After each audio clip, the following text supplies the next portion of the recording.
ابھی اطراف میں پھیل گئے. ایک طرف سے سراقہ بن مالک بن جاسم انہوں نے آقا علیہ السلام کے قدموں کو پا دیا. جس راستے پر حضور گئے تھے نا انہوں نے پا لیا.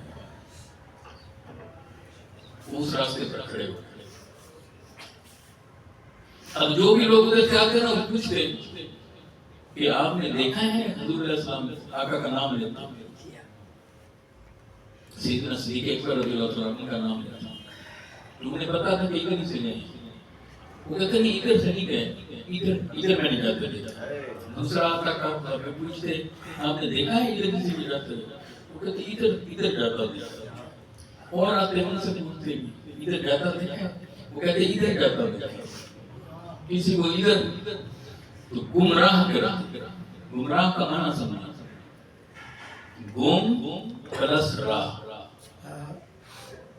گم پلس راہ, جس سے راستہ گم ہو جائے. اب لوگوں کو اصل راستے سے ہٹاتے تھے. جو اصل راستے سے ہٹائے وہ بھی گمراہ ہے, اور جو اصل راستے سے ہٹ جائے وہ بھی گمراہ. اب وہ وہاں کیا کر رہا تھا؟ سراقہ کھڑے ہو کر ایمان لائے, بعد میں ایمان لائے. ایمان کھڑے ہو کر کیا کر رہے ہیں؟ لوگوں کو گمراہ کر رہے ہیں. کیوں؟ اس کی ریزن بڑی خاص ریزن تھی کہ حضور اقدس صلی اللہ علیہ وسلم کو گرفتار کرنے پر یا معاذ اللہ استغفر اللہ آقا علیہ السلام کو شہید کرنے پر, قتل کرنے پر 100 سرخ اونٹ انعام لگا ہوا تھا. اللہ اکبر. کفار مکہ نے تجوریوں کے منہ کھول دیے تھے, دولت کے انبار لگا دیے تھے. ابھی کسی سے پوچھ لیجیے گا کہ ایک سرخ اونٹ کتنا قیمتی ہوتا ہے, اور وہاں کتنے لگے ہوئے تھے؟ 100. تو ہر بندہ لینا چاہتا تھا. دشمنی اپنی جگہ پر تھی, مخالفت اپنی جگہ پر تھی. معاذ اللہ کے شہید ہو جاتے آقا علیہ السلام, خوش الگ ہوتے وہ اپنے, مگر اس پر بھی کیا لگے ہوئے انعام بھی اتنا مل رہا ہے. اور فطرت انسان ہے تو لالچی. اگر مخلص نہ ہو اور مخلص نہ ہو تو لالچ کا دایا تو سمجھایا جاتا ہے. لہذا انہوں نے کیا کیا باقیوں کو بھٹکا دیا, پھر حضور کی طرف چلتے. اب کئی قافلے اس جگہ پر قدموں کے نشان دے کر چلتے. ادھر سیدنا صدیق اکبر کا عشق دیکھیں,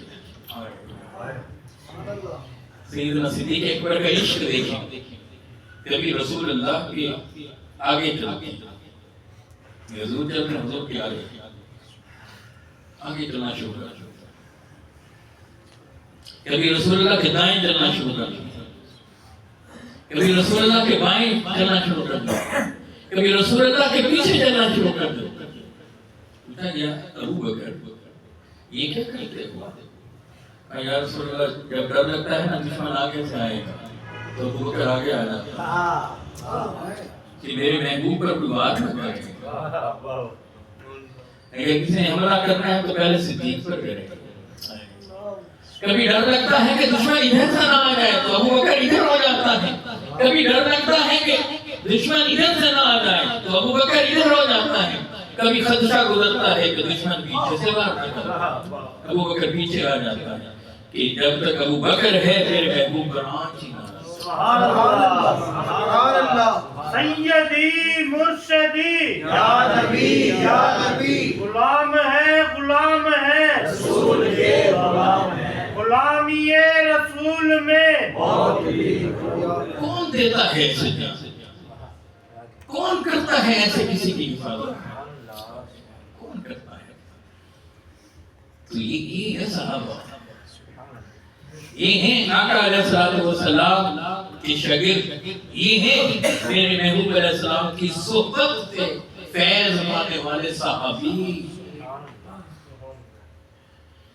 اب چلے اور چل کر سید عالم صلی اللہ علیہ وآلہ وسلم نے غار ثور میں سٹے کیا. ہے تو پتھروں کی غار, مگر جن پتھروں پر میرے محبوب کے قدم آتا ہے.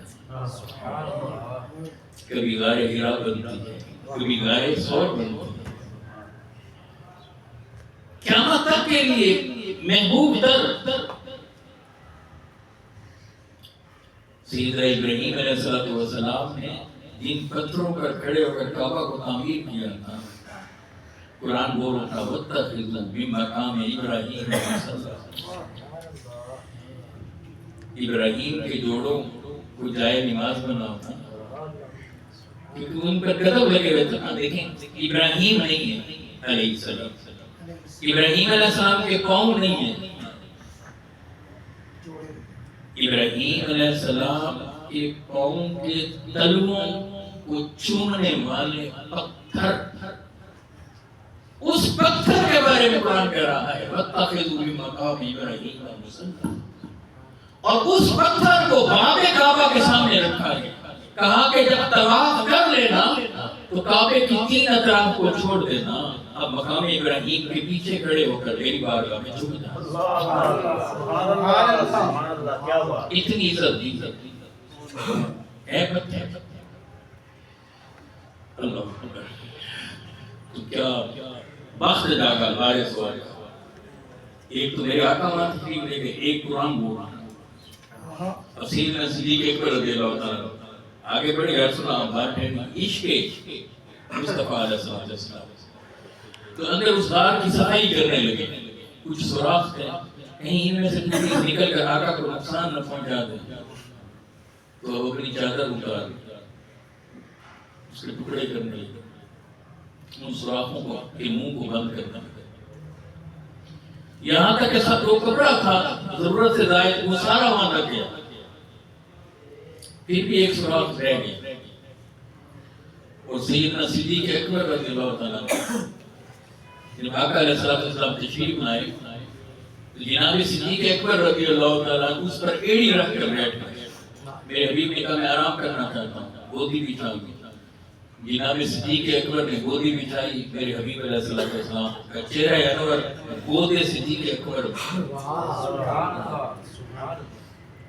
کبھی بدعا کا مکڑا مولا علی کرم اللہ وجہ کی گود میں، مقام صحبہ پر جہاں میرے حبیب نے ڈوبے سورج کو لوٹایا، کبھی غار ثور میں سیدنا صدیق اکبر کی گود میں مکڑا بدعا، سبحان اللہ، سبحان اللہ، اور اس سوراخ پر جو باقی رہ گیا تو اس پر ایڑی رکھ کر بیٹھے ہوئے، اب نیچے سے وہاں سے سانپ باہر نکلا، اب اہل محبت نے اس کے بارے میں بڑی تفصیلات ہیں کہ میں اس وقت نہیں جانا، وہ ڈس رہا ہے مسلسل، مگر مجال ہے سانپ ڈس رہا ہے، سیدنا صدیق اکبر رضی اللہ تعالیٰ کے گھٹنوں میں جنبش آئی ہے کہ کہیں ہلا تو میرے محبوب کے آرام میں خلل نہ پڑے، مگر آنکھوں سے آنسو جاری ہوئے، جب آنسو میرے حبیب پر گرے تو آقا علیہ السلام بیدار ہوئے، پوچھا زبان سے کچھ نہیں کہا، ایڑی سامنے کی تو سانپ نے ڈسا ہوا تھا، وہ سانپ